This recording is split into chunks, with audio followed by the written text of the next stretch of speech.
seorang bayi. Alangkah terkejutnya mereka ketika mengetahui bahwa bayi yang ia lahirkan berwujud ular naga, bukan bayi manusia. Mereka memberi nama anak naga itu Baru Kelinting. Mereka takut akan wujud Baru Kelinting yang akan menjadi gunjingan para warga. Akhirnya, sepasang suami istri dan juga Baru Kelinting mengasingkan diri ke puncak Gunung Wilis. Dan mereka meminta permohonan kepada dewa agar mengubah bentuk putranya Baru Kelinting. Akhirnya permohonan mereka pun diterima dan tapi dengan sebuah syarat. Baru Kelinting harus melakukan pertapaan selama 300 tahun melingkari Gunung Wilis. Namun panjang tubuh Baru Kelinting kurang 1 jengkal untuk mencapai ujung ekornya. Baru Kelinting tak hilang akal. Ia menjulurkan lidahnya agar sampai ke ujung ekornya. Tak sampai di situ, ayahnya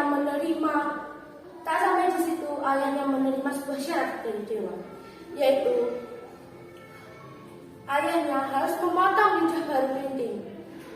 Dengan berat hati, ayahnya pun memotong lidah Baru Kelinting.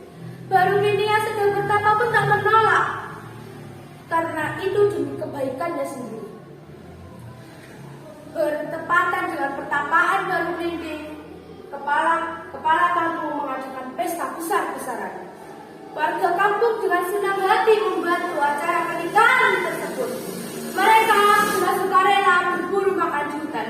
Mereka berburu buah-buahan, hewan seperti rusa, kelinci, babi hutan, dan monyet. Namun, tak satu pun dari mereka mendapatkan hasil buruan.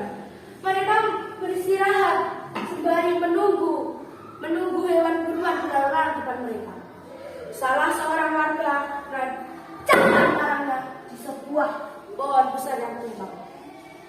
Alangkah terkejutnya ia ketika mengetahui bahwa dari batang pohon tersebut keluar darah bercucuran. Lalu ia tersadar, ini bukanlah pohon besar yang tumbang, ini melainkan ular naga raksasa. Dengan senang hati, sang warga mengambil daging untuk menjadi hidangan di pesta kepala kampung.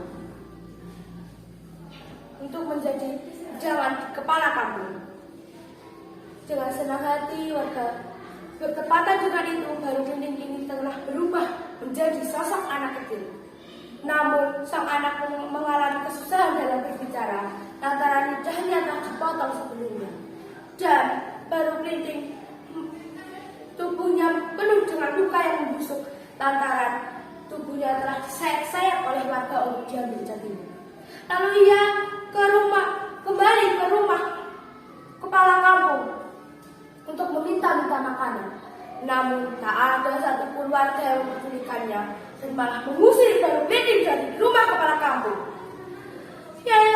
Sosok Nyai Latung yang merasa iba pun membawa Baru Kelinting ke rumahnya untuk memberinya makan. Nyai Latung mempersiapkan makanan dari kepala kampung. Baru Kelinting makan dengan lahap kecuali daging yang disediakan. Ia menolak untuk memakan daging tersebut lantaran ia mengetahui bahwa itu ada dagingnya ketika masih berwujud ular naga. Baru Kelinting pun berkata, saya pikir sudah tidak ada lagi orang baik di kampung ini. Ternyata masih ada orang seperti Anda. Terima kasih, Nyai. Sebagai ucapan terima kasih saya mohon Nyai untuk mempersiapkan lesung. Bila terjadi sesuatu di kampung ini, segeralah naik ke atas lesung tersebut. Begitu pesan Baru Kelinting selesai maka. Nyai Latung hanya menuruti permintaan Baru Kelinting dan tidak bertanya sedikit pun. Lalu Baru Kelinting berpamitan dari rumah Nyai Latung menuju kembali ke rumah kepala kampung.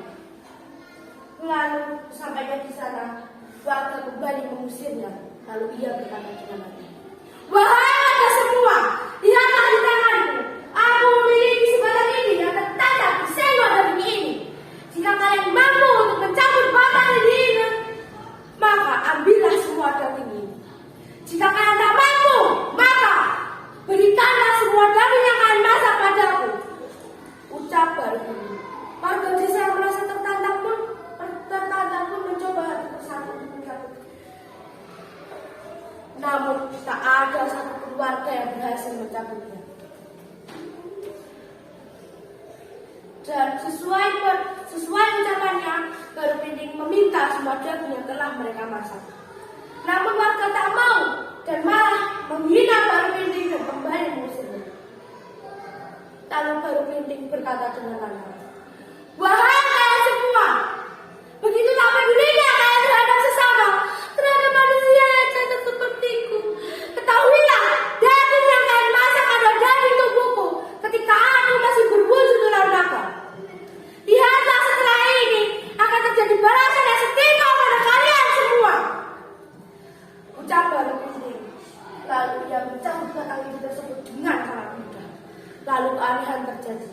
Dari bekas batang hijau tersebut mengucur air deras, sehingga seluruh kampung dan warga terpendam oleh air, kecuali Nyai Latu. Ia menaiki lesung tersebut sesuai dengan Baru Printing.